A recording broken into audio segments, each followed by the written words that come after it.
नमस्कार सभी साथियों को। मैं DS सैनी आप सभी का स्वागत अभिनंदन करता हूं। आप सब कैसे हैं बताओ? बढ़िया एकदम। तो साथियों, पिछली जो क्लास थी आपकी अलंकार वाली क्लास, इसमें आप काव्य शास्त्र पढ़ रहे हैं और काव्य शास्त्र में आप अलंकार वाली क्लास को आप पढ़ रहे हैं। ठीक है भाई,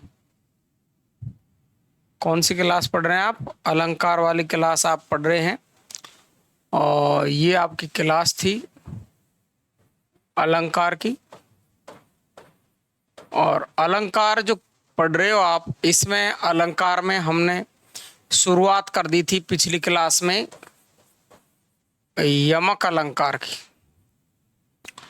यमक अलंकार की परिभाषा मैंने आपको पिछली क्लास में बता दी थी कि यमक अलंकार एक शब्द बार बार आता है, बार बार उसका अलग अलग अर्थ निकलता है, तो वहाँ पर होता है यमक अलंकार।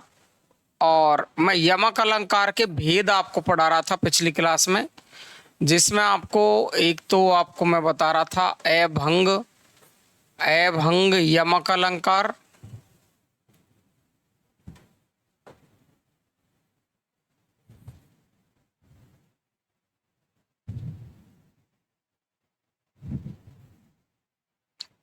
अभंग यमक अलंकार।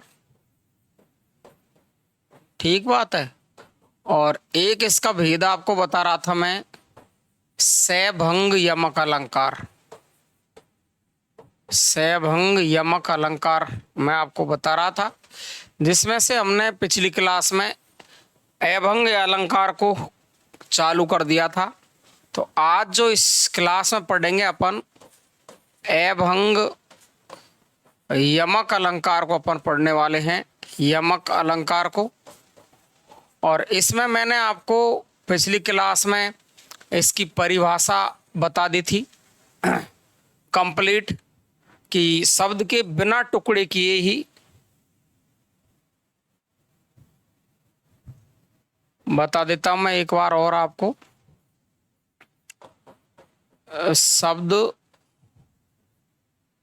शब्द के बिना टुकड़ा किए, शब्द के बिना टुकड़ा किए हुए ही एक शब्द बार बार, एक शब्द बार बार आता है, बार बार आता है और हर बार अर्थ निकलता है, और हर बार अर्थ अलग अलग निकलता है, अलग अलग निकलता है। तो वहां पर कौन सा होता है? अभंग यमक अलंकार होता है। तो अपन ने ज्यादातर तो इसकी परिभाषा पिछली क्लास में पढ़ ली, जिसमें अपन ने दो उदाहरण पढ़ लिए थे, सारंग ले सारंग चली, सारंग पूग्यो आए, सारंग में सारंग धरी, सारंग सारंग माए। एक दो उदाहरण और देख लेंगे अपन सारंग के, कोई दिक्कत नहीं है ना। एक पढ़ा था अपन ने बसन देहु ब्रज में हमें, बसन देहु ब्रजराज। ये दो उदाहरण अपन ने पिछली क्लास में पढ़ लिए थे, और इसके अपन काफी सारे उदाहरण अपन पढ़ेंगे, अच्छे अच्छे उदाहरणों को, जो हमारी एग्जाम के योग महत्वपूर्ण है। तो अपन देख सकते हैं बाकी का एग्जाम में क्या आता है। मुख्य तो आपको नियम याद होना चाहिए, है ना। मुख्य आपको क्या होना चाहिए? नियम। बाकी का मेरा विश्वास तो यह है कि अभी तक जितने भी सवाल आते हैं अपन के सीधे मिल जाते हैं। बाकी आगे ईश्वर की मर्जी है, तो अपन की कोशिश तो यही करेंगे अपन। जैसे कबीरा सोई पीर है, कबीरा सोई पीर है, कबीरा सोई, कबीरदास जी कहते हैं कबीरा सोई पीर है, जे जाने ही परिपीर, है ना। जे जाने ही पर पीर। तो कबीरदास ने कहा है कि वही गुरु है मेरा, यानी वही गुरु है जो पर पीड़ा को जानता है, दूसरे के दुख को समझता है, वही मेरा गुरु हो सकता है या वही गुरु हो सकता है किसी का भी। तो यहाँ पर जो आपके सामने ये दो शब्द आए हैं, एक तो पीर यहाँ पर आया है, एक पीर यहाँ पर आया है। तो पहले पीर का अर्थ है यहाँ पर गुरु, गुरु, और यहाँ पर दूसरे जो पीर है इसका अर्थ आया है पीड़ा, पीड़ा या दुख, पीड़ा या दुख। तो कबीरदास जी कहते हैं कि कबीरा सोई पीर है, यानी वही गुरु है, जे जान ही परिपीर, जो क्या कहते हैं, जो पर पीड़ा को, दूसरे की पीड़ा को जानता है। पर का मतलब दूसरे की पीड़ा को, दूसरे के दुख को समझता है। ठीक है ना। कबीरदास का एक दोहा और आपका एक बहुत ही सफल दोहा माना जाता है, बहुत पहले से इसको पढ़ते आए हम। ये देखिए आप, मान सरोवर, मान सरोवर सुभर जल, मान सरोवर सुभर जल, हंसा केली कराही, हंसा केली कराही, केली कराही, मुक्ता फल मुक्ता चुगे, मुक्ता फल मुक्ता फल मुक्ता चुगे, मुक्ता चुगे, अब उड़ अनत न जाई, अब उड़ अनत न जाई, अनत न, अनत न जाई।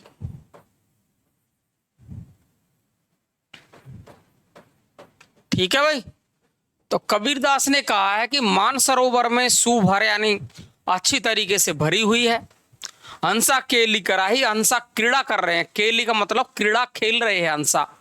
मुक्ता फल मोतियों के फल, मुक्ता चुगे मुक्त होकर चुग रहे हैं, अब उड़ अनंत न जाई, अब उड़कर अंत जाना नहीं चाहते हैं।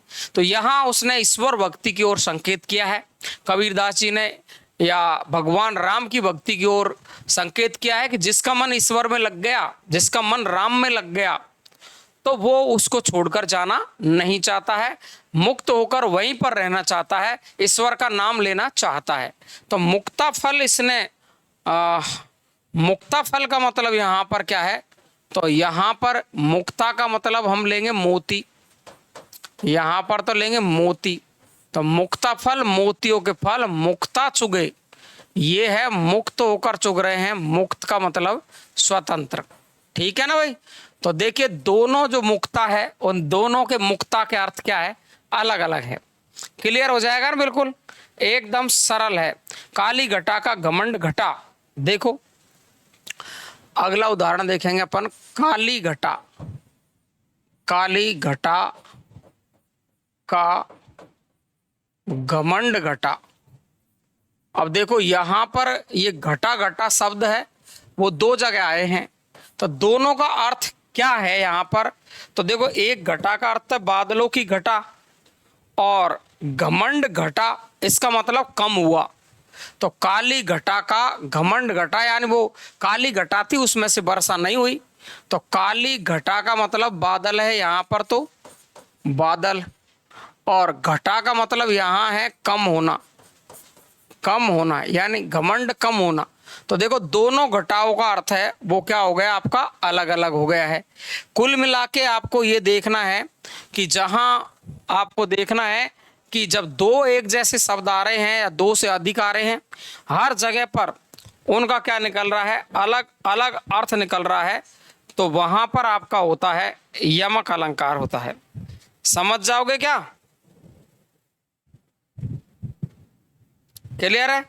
एक आपका उदाहरण वो बहुत फेमस है पहले से ही, कनक कनकते सौगुनी, है ना, ये तो आपका बहुत फेमस उदाहरण है, कनक कनकते सौगुनी, कनक कनकते ते सौगुनी, सौगुनी मादकता अधिकाय, मादकता, मादकता अधिकाय। अब इसको कैसे भी कह दो आप, कनक कनक, कनक कनकते सौगुनी मादकता अधिकाय, व खाए वो राय जग या पाए वो राय, है ना। वा खाए बोराए जग, वा खाए बोराए जग, वा पाए बोराए, वा पाए, बा पाए बोराए। बोराए का मतलब है बाग, बावड़ा होना या पागलपन, पागलपन या बावड़ा, ठीक है ना। तो यहां पर आपको दिख रहा है कौन सा शब्द बार बार आया है, तो बार बार आपका आया है कनक, कनक ते सौगुनी मादकता अधिका है। तो पहले कनक का अर्थ क्या है, बता सकता कोई? पहले कनक का अर्थ क्या है? सोना यानी धन, है ना। पहले कनक का अर्थ क्या है? सोना या धन आप कह सकते हो। और दूसरे कनक का अर्थ क्या है? तो दूसरे कनक का अर्थ है धतूरा। धतूरा एक पौधा होता है जिसमें एक फल लगता है और कांटेदार फल होता है, और उसको खाने से आदमी पागल हो जाता है। शिव जी को बहुत ज्यादा पसंद था वो, तो शिव जी तो खाते थे, लेकिन शिव जी पागल नहीं होते, बाकी और दुनिया पागल हो जाती है उसको खाकर। तो कनक, कनक ते सौगुनी यानी सोना से सोना 100 गुना इसमें जहर है, तो मादकता अधिका है, और उसमें मादकता है, नशा है। वा खाए यानी धन मिलने पर भी आदमी पागल हो जाता है, और वा पाए यानी धतूरा पाने पर भी आदमी क्या हो जाता है? पागल हो जाता है। तो कहने का मतलब आपके दोनों कनकों के अर्थ क्या है? अलग अलग है। सोना मिल जाएगा, पैसे मिल जाएंगे, तो भी आदमी हो जाएगा पागल, है ना। और धतूरे को खा जाएगा तो भी पागल हो जाएगा आदमी। तो कनक, कनक ते सौगुनी मादकता अधिकाय, वा खाए बोराए जग, बा पाए बोराए। इसके अपन काफी सारे उदाहरण हमारे पास में है ना। तो अपन बहुत सारे उदाहरणों को यहाँ पर ले सकते हैं। सूर सूर तुलसी शशि उड़गन के शवदास, पढ़ा आपने? उड़गन के शवदास। और अब के कवि खद्योत्सम, जह तह करत प्रकाश। देखिए अगला उदाहरण ये है आपका सूर सूर, सूर सूर तुलसी शशि, सूर सूर तुलसी शशि उड़गन केशवदास। उड़गन, कहीं कहीं पर उड़गन मिलता है, कहीं पर उड़गन मिलता है ना। उड़गन केशवदास, उड़गन केशवदास, केशवदास। तो इन शब्दों से कोई फर्क पड़ने वाला नहीं है, हमको वहां निकालना है क्या? वहां निकालना है अलंकार। अब के कवि खद्योत्सम, जह तह करत प्रकाश। अब के कवि, अब के कवि खद्योत्सम, खद्योत्सम जह तह करत प्रकाश, जह तह करत प्रकाश। क्लियर है भाई? तो इसमें यहां का है सूर, सूर है। पहला सूर कौन है? सूरदास। और दूसरा कौन है? सूर्य।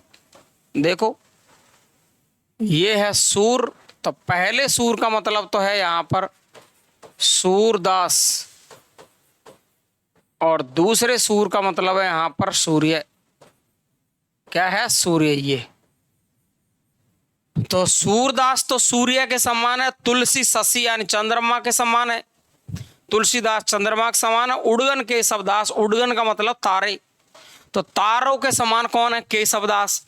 और अब के कवि जो वर्तमान के कवि है खद्योत्सम, खद्योत का मतलब है एक एक एक एक छोटा सा कीड़ा आता है जुगनू नाम से, जो कभी कभी उड़ता है, छपक लाइट करता है, छपक छपक छपक छपक लाइट जलती रहती है। तो अब के कवि तो उसकी तरह है। किसकी तरह? अब के जो जुगनू कीड़े की तरह है, जो जह तह करत प्रकाश, कभी कभी प्रकाश करते हैं, यानी कभी कभी रचनाएं लिखते हैं। जबकि सूरदास ने, तुलसीदास ने और केशवदास ने काफी रचनाएं की है।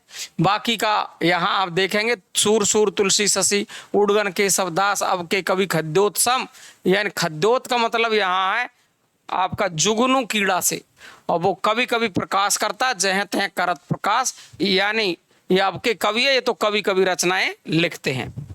हो जाएगा। निगुनी निगुनी ही रहे, सुना आपने? निगुनी गुनी ने होत, देखिए निगुनी निगुनी ही रहे, निगुनी निगुनी ही रहे, निगुनी निगुनी ही रहे,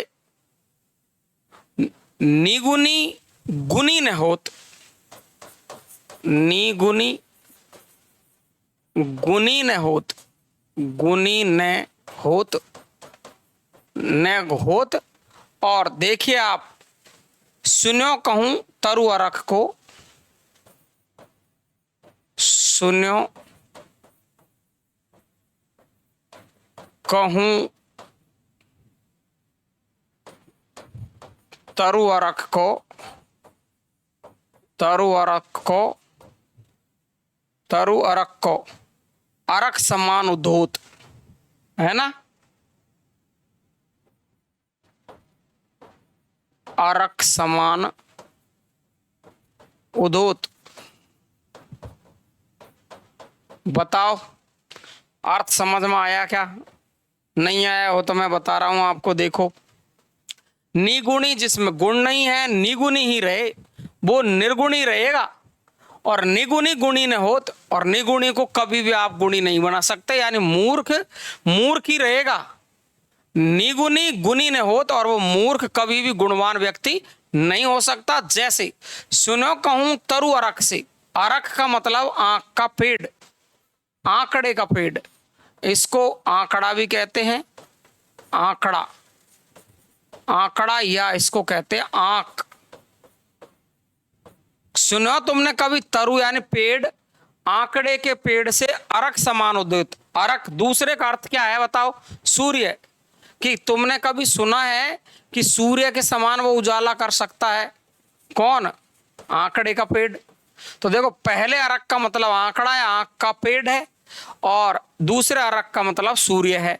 तो निगुणी गुनी, निगुणी निगुणी ही रहेगा, मूर्ख मूर्ख ही रहेगा, निगुणी गुणी न होत, और निगुणी कभी भी मूर्ख कभी भी गुणी व्यक्ति नहीं हो सकता। जैसे तुमने कभी सुना है कि आंकड़े का पेड़ सूर्य के समान उद्योत यानी उजाला कर सकता है?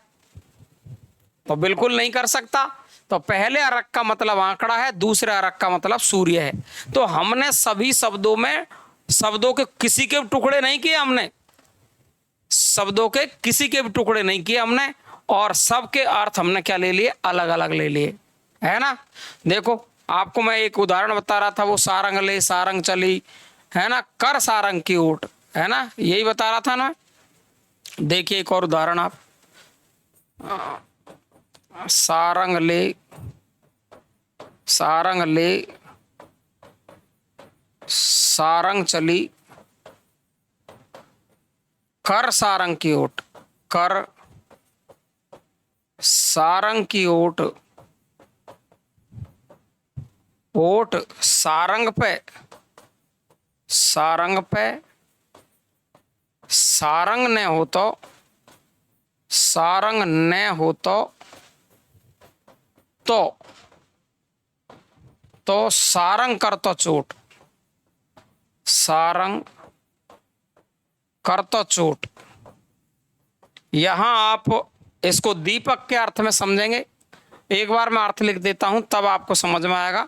सारंग ले, पहले सारंग का अर्थ है यहां पर दीपक, दीपक लेकर के सारंग चली, एक स्त्री चली, और कर सारंग की ओट, घूंघट की ओट करके, घूंघट घूंघट की ओट करके गई एक स्त्री चली, सारंग पे, उस स्त्री पे, उस स्त्री पे क्या न होता? सारंग न होता, घूंघट न होता, पल्लू न होता, घूंघट न होता, पल्लू न होता, तो सारंग करता चोट, वो दीपक है वो बुझ जाता। ये देखो, तो सारंग ले, सारंग चली, दीपक ले, स्त्री चली, कर सारंग की ओट, घूंघट की ओट करके चली, सारंग पे, उस स्त्री पे, सारंग न हो तो ये घूंघट नहीं होता, तो सारंग करता चोट यानी दीपक बुझ जाता।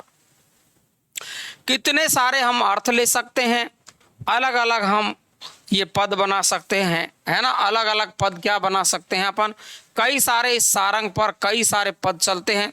सारंग के बहुत सारे अर्थ होते हैं, सारंग के बहुत सारे अर्थ होते हैं, वो अपन को ध्यान रखने हैं। तो अर्थ तो हमसे कोई पूछने वाला नहीं है, यहाँ तो आपको क्या पूछेगा, वो अलंकार पूछेगा, है ना। सारंग ले सारंग उड्यो सारंग पूग्यो आए, और सारंग सारंग कहे सारंग सारंग से कहे मुख को सारंग जाए। तो आपको यहाँ पर इतने सारे उदाहरण मैंने आपको बताया कि आपको कभी इस तरीके की गलती नहीं करनी है ना। दई दई क्यों करत है, दई दई दई क्यों करत है, दई दई सो कबूत, है ना। तो यहाँ पर दई दई का अर्थ है एक जगह ईश्वर है, एक जगह आपका विदाई देना है। तो देखिए लिख देता हूं मैं, और आपको उदाहरणों की कोई कमी नहीं है।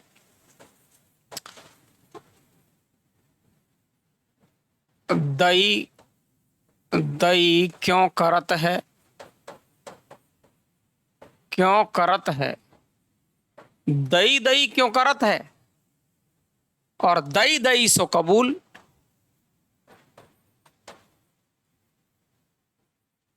दई दई सो कबूल, दई दई सो कबूल। क्या कह रहा है ये कि दई दई क्यों करता है तू, ईश्वर ईश्वर भगवान भगवान क्यों करता है ना। इस दई दई का अर्थ है ईश्वर, कि तू ईश्वर ईश्वर क्यों करता है। उसने जो दिया हुआ है, दई दई सो कबूल, यानी जो दिया हुआ है उसको कबूल ले। दिया हुआ ईश्वर ने, उसको कबूल कर ले। तू बात समझ में आ रही है ना अब आपको, एकदम क्लियर समझ में आ गई होगी आपको, ठीक है। बस ऐसे ही उदाहरण आते हैं, और कोई अलग थोड़ी आता है। मूरत मधुर मनोहर देखी, देखिए एक उदाहरण और लिखता हूं आपको। मूरत मधुर मधुर, मूरत मधुर मधुवर मधुर मनोहर देखी, मनोहर देखी, मूरत मधुर मनोहर देखी। और देखिए भयऊ विदेह विदेह विषय की हैं, भयऊ भयऊ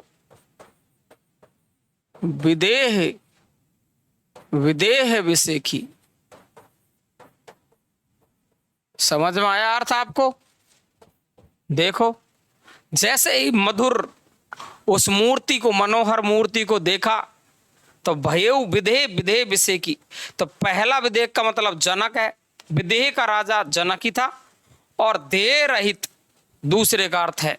तो यहां पर आपका क्या है, जनक है, राजा जनक सीता जी के पिता, और विदेह यानी देह रहित, देह रहित शरीर रहित हो गए।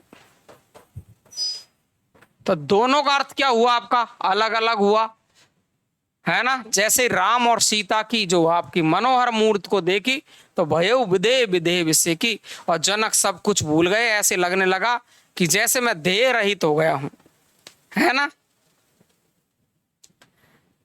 हो गया काम। ऊंचे घोर मंदिर के अंदर रहने वाली, ऊंचे घोर मंदिर के अंदर रहती है ना।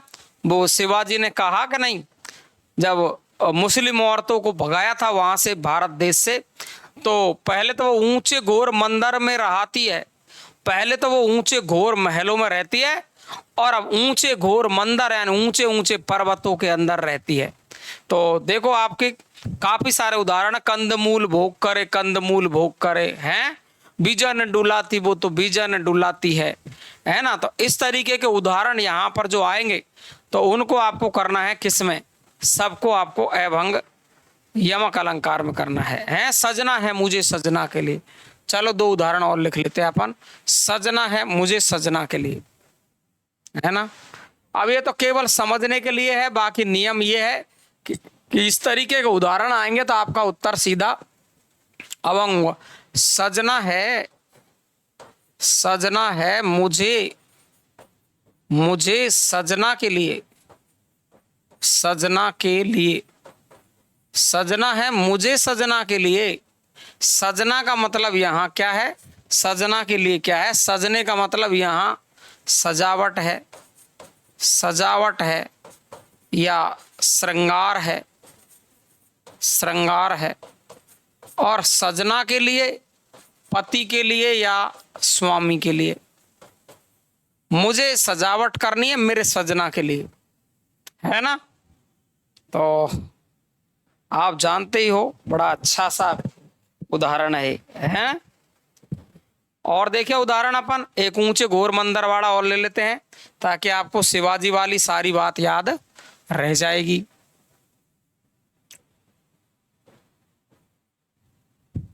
तो देखिए आप, ऊंचे क्या लिखेंगे अपन, ऊंचे घोर मंदिर के अंदर रहने वाली, ऊंचे ऊंचे घोर मंदिर, मंदिर के अंदर रहन वाली, रहन वाली का मतलब रहने वाली, रहने वाली, ठीक है ना।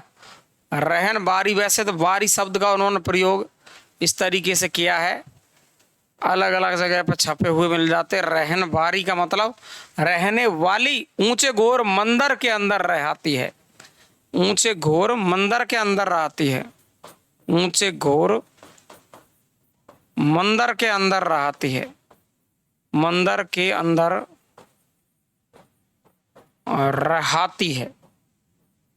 यानी पहले जो वो मुस्लिम औरतें थी वो ऊंचे घोर महलों में, मंदिर यानी महलों में, यहाँ पहला जो मंदिर है इसका मतलब है महल। पहले तो वो महलों में रहती थी और अब ऊंचे पहाड़ों में रहती है, ऊंचे पहाड़ों में रहती है। तो यहाँ पर पहले का अर्थ तो है आपका महल और दूसरे मंदिर का अर्थ है पहाड़। तो आप देख रहे हो इस तरीके से हमने बिना टुकड़ा किए काफ़ी सारे उदाहरणों को देखा। बाकी का मैंने आपको इसमें पहले भी उदाहरण बता दिए हैं, काफ़ी अच्छे अच्छे उदाहरण देख ले अपन ने। कबीरा सोई पीर है जे जान ही परिपीर, एक ये देख लिया है। मानसरोवर सुवर जल हंसा केली कराही, मुक्ता फल मुक्ता चुगे अब उड़न जाई। काली घटा का घमंड घटा है, कनक कनक ते सौगुनी, ये सभी जानते हैं। सूर सूर तुलसी शशि उड़गन के सब दास हैं, निगुनी निगुनी ही रहे, निगुनी गुनी न होत, सुनो कहूँ तरु अरखते अरक समान उदोत। सारंग ले सारंग चली कर सारंग की ओट, और सारंग पे सारंग न होतो तो सारंग कर तो चोट, है ना। सबके अर्थ बता दिए मैंने। दई दई क्यों करत है, दई दई सो कबूल, है ना। मूरत मधुर मनोहर देखी, भय विधे विधे विषे की, सजना है मुझे सजना के लिए। और घोर मंदिर, ऊंचे घोर मंदिर के अंदर रहने वाली, ऊंचे घोर मंदिर के अंदर रहती है। तो ये थे आपके किसके उदाहरण, बताओ सारे सारे। अब तो आपको शायद मेरे हिसाब से पूर्ण रूप से ये एवं अलंकार है ये समझ में आ गया होगा। काफी सारे उदाहरण और भी मिलते हैं इसके, दुनिया भर के उदाहरण पड़े हैं। बात बात समझने की, केवल बात किसकी है, केवल समझने की है, केवल किसकी है, समझने की है।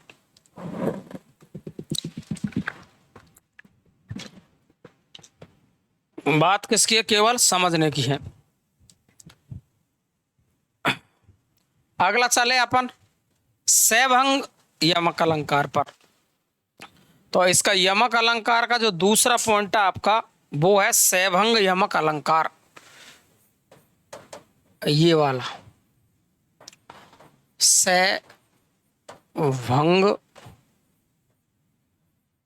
यमक अलंकार, यमक अलंकार, सैभंग यमक अलंकार। इसके नाम से पता चल रहा, सैभंग का मतलब टुकड़े होंगे, क्या होंगे, टुकड़े होंगे, सीधा सीधा। तो जब किसी रचना में एक शब्द की आवृत्ति होती है, देखिए आप, जब किसी रचना में, किसी रचना में एक शब्द की एक शब्द की आवृत्ति होती है, एक शब्द की आवृत्ति होती है, एक शब्द की आवृत्ति होती है ना। एक शब्द की आवृत्ति तो होगी यमक में, बार बार अर्थ अलग अलग निकलता है ना। वार वार, वार वार अर्थ, अब देखना आप, अर्थ अलग अलग निकलता है, अर्थ अलग अलग निकलता है, अलग अलग निकलता है, निकलता है, अलग अलग निकलता है, किंतु किंतु किंतु शब्द के टुकड़े करके, शब्द के टुकड़े करके के वार वार, वार वार अर्थ, वार वार अर्थ अलग लिया जाता है, अलग लिया जाता है, लिया जाता है, वहां सैभंग यमक अलंकार होता है, सैभंग यमक अलंकार होता है, यमक अलंकार होता है। बस, यानी हमको इसके शब्द के टुकड़े करने पड़ेंगे और टुकड़े करके हम उसका बार बार क्या लेंगे, अर्थ अलग अलग होंगे। तो काफी सारे इसके अच्छे अच्छे उदाहरण मिलते हैं, है ना। तो अपन अच्छे अच्छे उदाहरणों को लिखेंगे, अपन छोड़ेंगे थोड़ी। जो अपन को लग रहे हैं कि ये तो मोस्ट है, उनको तो लिखेंगे ही हम, है ना। तो ला वारिस का वारिस बनकर ब्रिटिश राज्य झांसी आया, है ना। तो देखिए पहला उदाहरण लेते हैं अपन, छोटा सा का एक उदाहरण। ला वारिस का, ला वारिस, ला वारिस का वारिस बनकर, वारिस बनकर ब्रिटिश राज्य झांसी आया, ब्रिटिश राज्य, ब्रिटिश राज्य झांसी आया। बताओ आप, बताओ आप कहां का रे टुकड़ा, जिसका कोई बारिश न हो, अनाथ, ला प्लस बारिश, ला प्लस बारिश। तो जिसका क्या नहीं हो, कोई, जिसका कोई नहीं हो, है ना, जिसका कोई ना हो, यानी अनाथ। पहले ला वारिस का, ये बारिश को तोड़कर अर्थ लिया हमने, ला प्लस बारिश। और दूसरा बारिश है, उसका अर्थ आप समझ ही गए होंगे, उत्तराधिकारी। इस बारिश का अर्थ क्या है, दूसरे का, ये तो हमने पहला बारिश लिया, और दूसरे बारिश का मतलब है उत्तराधिकारी, उत्तराधिकारी। तो उत्तराधिकारी बनकर ही तो आया था ब्रिटिश राज्य झांसी में मार करके, है ना। तो ला वारिस का बारिश बनकर ब्रिटिश राज्य झांसी आया। तो इस बारिश को तो तोड़ा नहीं हमने, लेकिन ला वारिस को तोड़ दिया, तो तोड़कर अर्थ लिया, इसलिए इसका उत्तर आपका सीधा सीधा क्या है, आपको पता है क्या होगा, बताओ। तो सैभंग यमक अलंकार होगा। तो पर वारो उर्वशी सुन राध के सुजान, तू मोहन के उर्वशी है उर्वशी समान। सुना आपने वो, तो अपन लिखते हैं उसको। ये मोस्ट उदाहरण है। तो पर 12 उर्वशी, है ना। तो पर 12 उर्वशी, तो पर 12 उर्वशी, तो पर 12 उर्वशी सुन राधिके सुजान, सुन और राधिके सुजान, सुन राधिके सुजान, तू मोहन के उर्वशी, तू मोहन के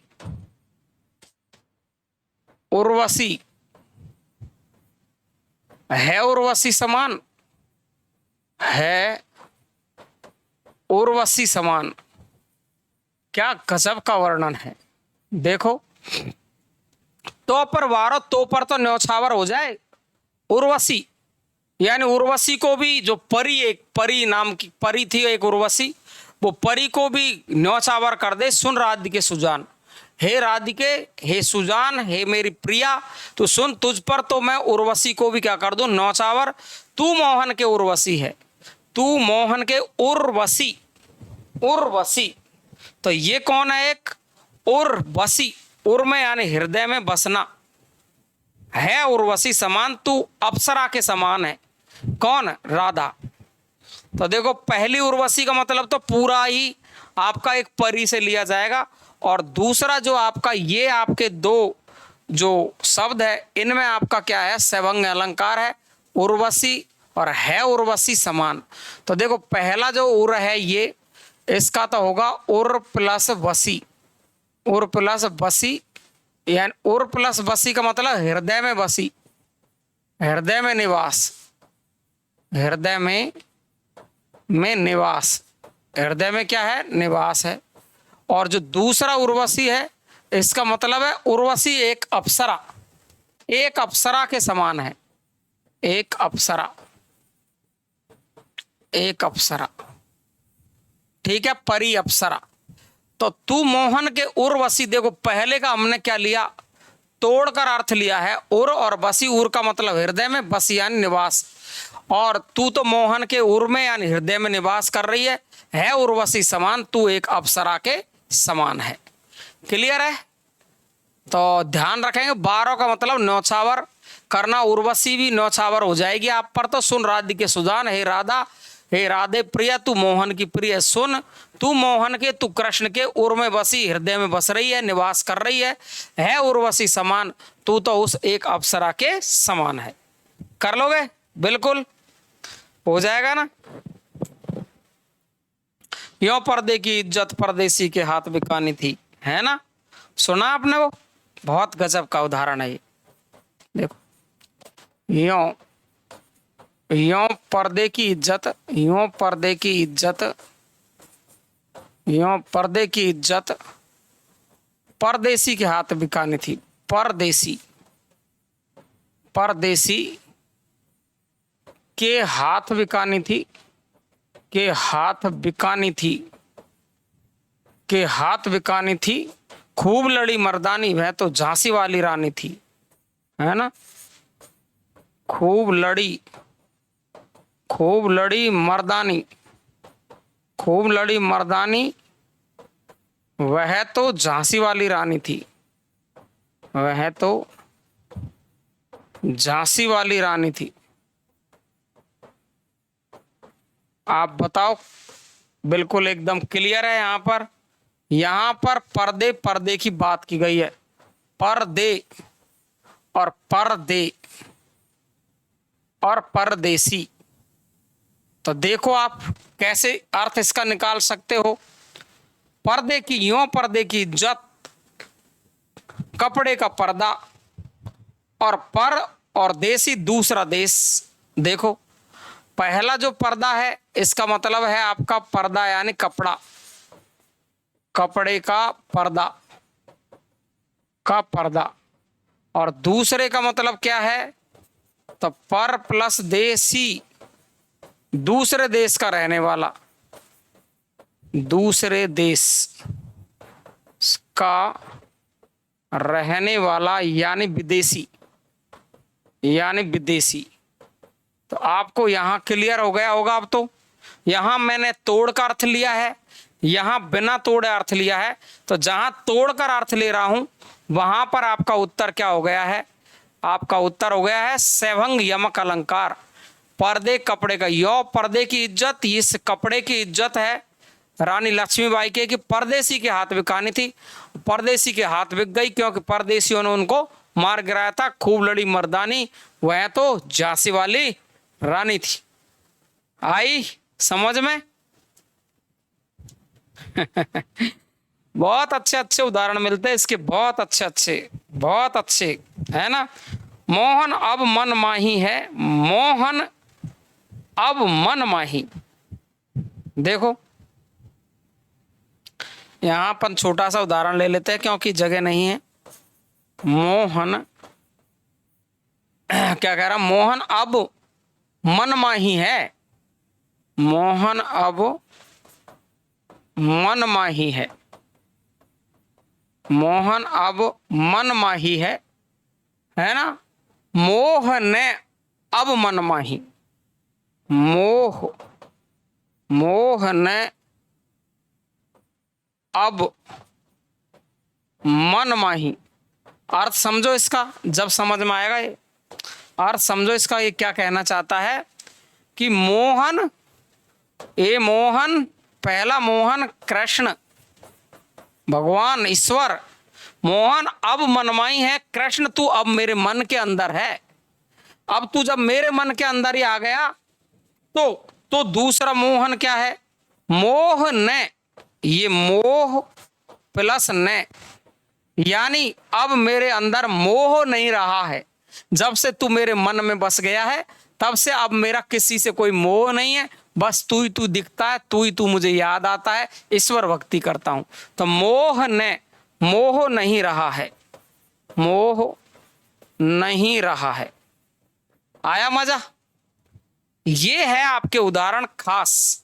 तो आपका एक मोहन ये है, एक मोहन आपका ये है। क्लियर हो गया।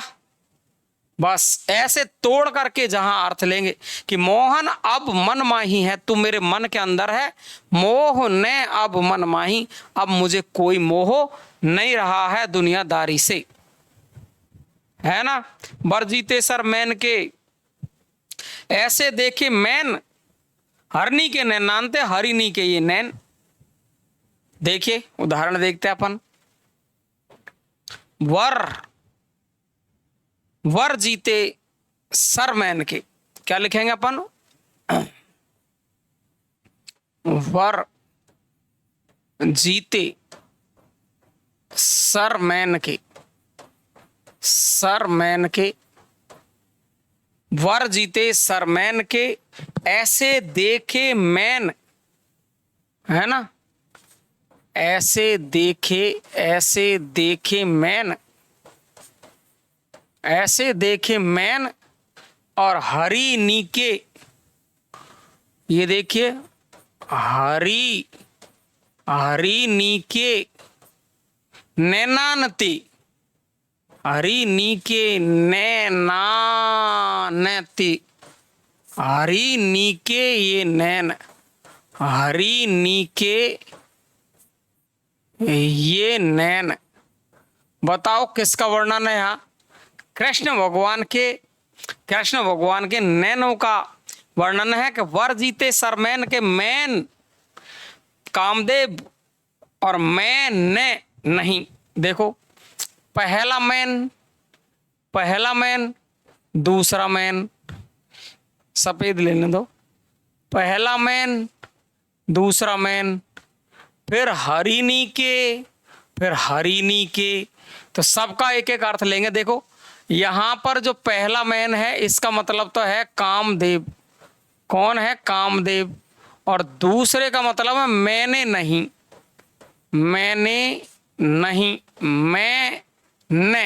ये क्या होगा यहां, मैं प्लस ने, तो मैंने नहीं देखे। बरजीते सर मैन के, ऐसे नेत्र मैंने कामदेव के भी नहीं देखे, ऐसे देखे मैंने कभी नहीं देखे।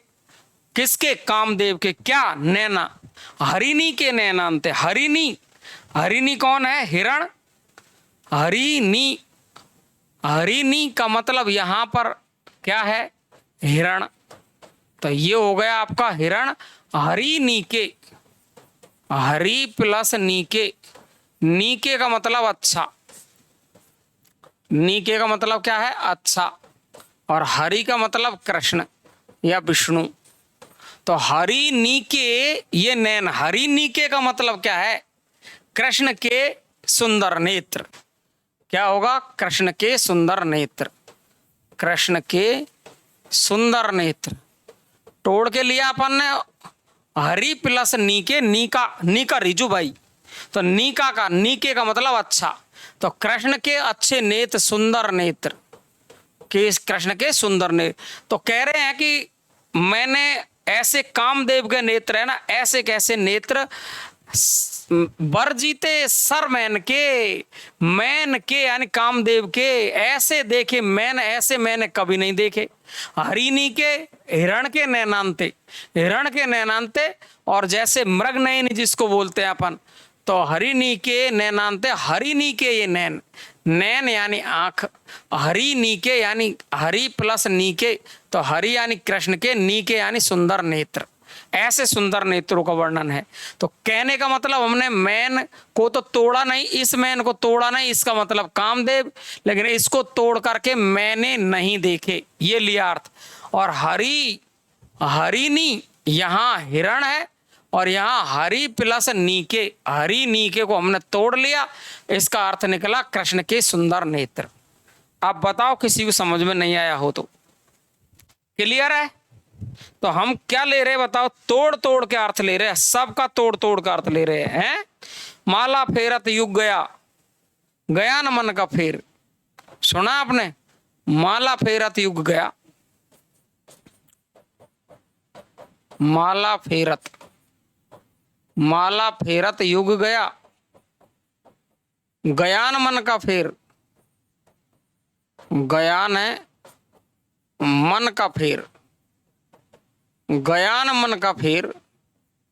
और देखिए, कर का मन का डार दे, कर का मन का डार दे, मन का डार दे, मन का फेर, मन का फेर।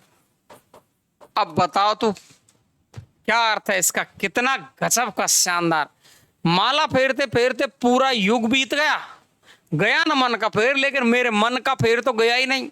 दूसरे की खोटी बुरी करता ही हूं, वो आदमी ऐसा है, वो ऐसा है, उसके इतने ज्यादा रुपए हैं, वो उसने मेरा ये कर दिया, उसने ये चुरा लिया, उसने मेरा धन ज्यादा ले लिया, उसने मेरी जमीन बटा ली, कभी क्या, मन का फेर तो जा ही नहीं रहा है।